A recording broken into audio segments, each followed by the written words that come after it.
Super Balita sa Tanghali Nationwide. Super Radio DZWB Flash Report.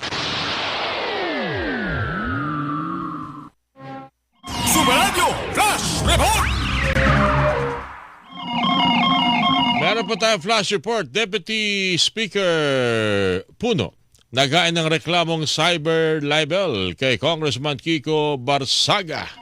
Detalye ng balitang yan mula kay Isa Bendaño. Mali, Isa. Ubang ng sinampahan ni House Deputy Speaker Naldo Puno ng cyber libel complaint si suspended Cavite Representative Kiko Barzaga. Ito'y kaugnay sa naging paratang ni Barzaga na ipinost sa kanyang social media page kung saan inakusahan ang ilang kongresista ng National Unity Party o NUP na tumanggap umano ng suhol mula sa negosyanteng si Enrique Razon para suportahan si dating House Speaker Martin Romualdez noong eleksyon 2025. Ang reklamo ay personal na inihain ni Puno sa Office of the City Prosecutor sa Antipolo. Giiti Puno, seryosong krimen ang pagpopost ni Barzaga na mali at malisyoso ang alegasyon. Ipinost din ang paratang habang suspendido itong si Barzaga. Hinala naman ni Puno ang post ni Barzaga ay ganti sa kanya at iba pang NUP members na una nang nagtulak ng ethics proceedings laban sa bagitong mambabatas. Dagdag ni Puno ang post ni Barzaga ay hindi protektado ng parliamentary immunity. Ako si Isa Bendaño, Mali ng GMA Super Radio DZWB, dapat totoo. Super Radio Flash Report. Super Balita sa Tanghali Nationwide. Senate Minority Bloc bumuo ng Minority Report hinggil sa katiwala. Super Radio DZWB Flash Report. May sunog sa Navotas. Glenn Huego sa report, Glenn. Isang sunog na sumiglab sa isang warehouse sa Encarnacion sa Rafael Village, Navotas City. Sa ngayon, nakataas na ang ikalawang alarma. Sa report ng BIP-NCR, meron din dalawang nasugatan sa nabanggit na sunog. Abang ng follow-up report, ako si Glenn Huego ng Super Radio DZWB. Dapat totoo. Super Radio DZWB Flash Report. Hataw sa hapon. Super Radio DZWB Flash Report. Ako po si Carolina Santa Cruz at ito ang hataw sa hapon. Last report muna ng ating tatanggapin mula sa GMA Integrated News. Beach House na pagmemayaryo mano ni Atong Ang sa San Antonio, Zambales, pinunta ng mga operatiba ng NBI-NCR. Pero ang tingin ko, pakiramdam ko, wala pa rin doon. James Agustin, go! Karene, pasado launa ngayong hapon na makarating ang operatiba ng National Bureau of Investigation, National Capital Region at Olongapo sa isang beach house na pagmamayari umano ni Atong Ang dito sa Barangay Pundakit sa San Antonio, Zambales. Bitbit nila ang arrest warrant para sa mga kasong kidnapping at serious illegal detention na inisyo ng Branch 26 ng Santa Cruz, Laguna Regional Trial Court. Humarap sa mga operatiba ang lalaking caretaker ng beach house na siya namang nakipag-coordinate sa kanilang abogado. 5 operatiba lang ang pinayagan na makapasok sa loob, kasama ang punong barangay ng Pundakit. Tumagal na mahigit 20 minuto ang pag-iikot ng mga operatiba sa property. Wala silang nakitang Atong Ang sa loob. Pinareceive na lang ang arrest warrant sa caretaker na tumanggi na magbigay ng pahayag. Sa pareham natin kay Erwel Sadernas, ang punong barangay ng Pundakit, sa pagkakaalam daw niya, Karen, ay pagmamayari ni Ang beach house, pero simula raw nang maging punong barangay siya ay hindi pa niya nakikita si Ang. Sa ngayon ay patapos na yung pagproseso ng NBI dito sa lugar at ang nakita lamang daw nila doon sa loob ayon doon sa panayam natin sa NBI yung caretaker at ilang construction worker na gumagawa sa loob dahil ito'y daw nasira noong nagdaang bagyo. Yung Manilitas mula po dito sa San Antonio, sa Zambales. Ako po si James Agustin ng GMA Integrated News para Super Radio DZWB. Dapat totoo. Super Radio DZWB Flash Report. Hataw sa hapon. Super Radio DZWB Flash Report. Isa pang plus report ang ating tatanggapin ngayong hapon dating Senador Bong Revilla. Dinadala na sa Quezon City Jail. Kasama malamang naghahatid si Glenn Huego. Go!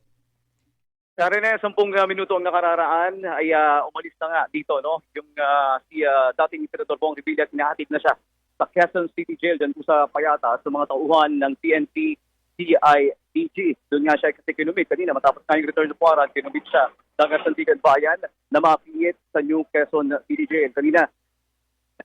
Super Radio DZWB Flash Report. Balik Balikan na po natin kanina ang naantalang report ni Glenn Nuevo kaugnay ng pagdadala kay dating Senador Bong Revilla sa Quezon City Jail. Yes, Glenn, go! Caroline nga kanina, nakausap ko ang dating Senador Bong Revilla. Kanyang binanggit na nabalitaan niya nga yung arrest warrant kagabi lang nung siya tawagan ng kanyang anak dahil mga nasa balita na raw. Kaya tinawag sa kanya at yun nga, matapos niya matanggap yung ulat, yung tawag ng kanyang anak, agad daw siya nagpasya na kung saan na lang sumuko. So wala raw nagpayo sa kanya para sumuko. At handa naman daw niyang patunayan na malinis daw ang kanyang konsensya at wala siyang kasalanan dito nga sa sinasabing ghost flood control project sa Pandi, Bulacan. Nakausap po ang kanyang abogado si Attorney Francesca Tenga. Sila daw ay nakapagpiansa na ng around 90,000 pesos dun sa kasong graft. Pero siyempre yung malversation doon kasi yung kaso niyo doon ay wala namang pong rekomendadong piansa doon po sa malversation.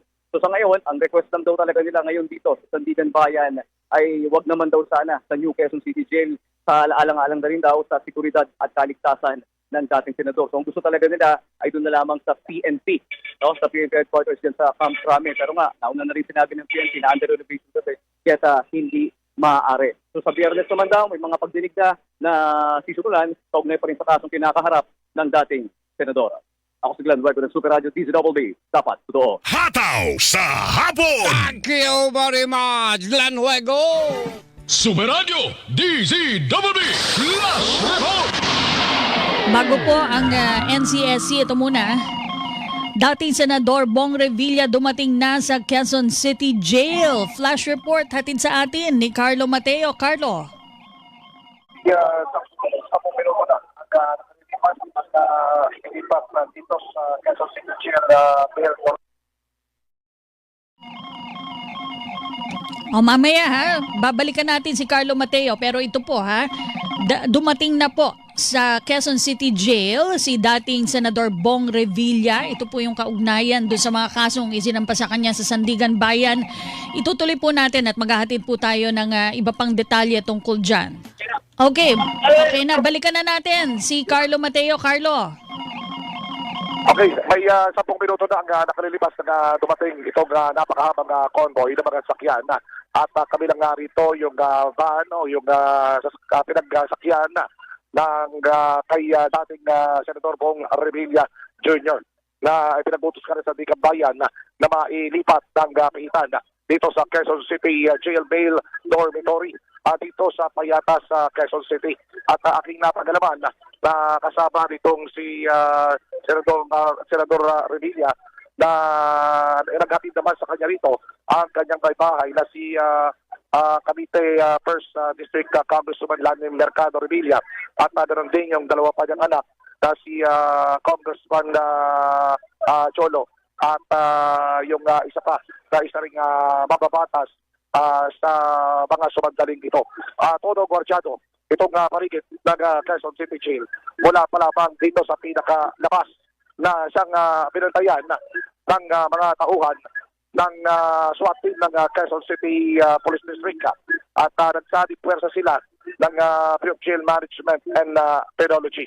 At sa loob naman ng gate, ito'y nakasara at binabantayan ng mga operatiba ng PJMP. Kaya pagpasok pa lamang ng bahan sa loob, mabilis na nagbukas ang pinaka-gate doon sa pababang bahagi.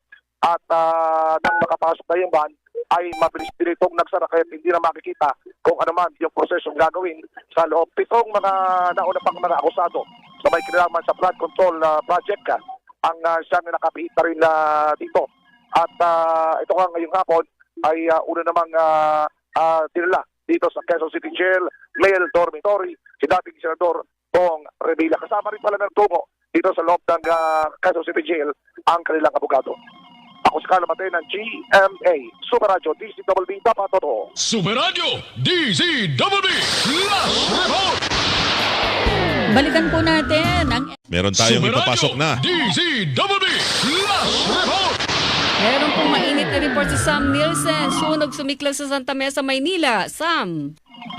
Nasa ikalawang alarma na itong sunog na sumiklab sa isang residential area sa Bacood, Santa Mesa, Maynila ngayong hapon. Ayon sa Manila Bureau of Fire Protection, partikular na nagaganap ang sunog sa Makisig Corner, Dangal Street. Sakop ito ng barangay 618 sa Bacood, Santa Mesa. Nagsimula ang sunog pasado alas 4 ng hapon at naitaas ay kalawang alarma alas 4:25 ng hapon. At tabihan pa makadagdagang detalye kaugnay ng mga sunog na nagaganap sa Santa Mesa, Maynila. Ako rin Sam Nielsen ng James Paradyo, DCWB, dapat totoo. Super Radio DZWB Flash Report. Alas 4, Super Radio DZWB Flash Report. Tanggap tayo ng flash report mula kay Glenn Wego. Glenn. Kinumpirma ng Bureau of Fire Protection NCR na isa ang nasawi sa sunog na sumiklab sa isang warehouse sa Encarnacion Street, Barangay San Rafael Village sa lungsod ng Navotas. Tatlo rin ang napaulat naman na nasugatan.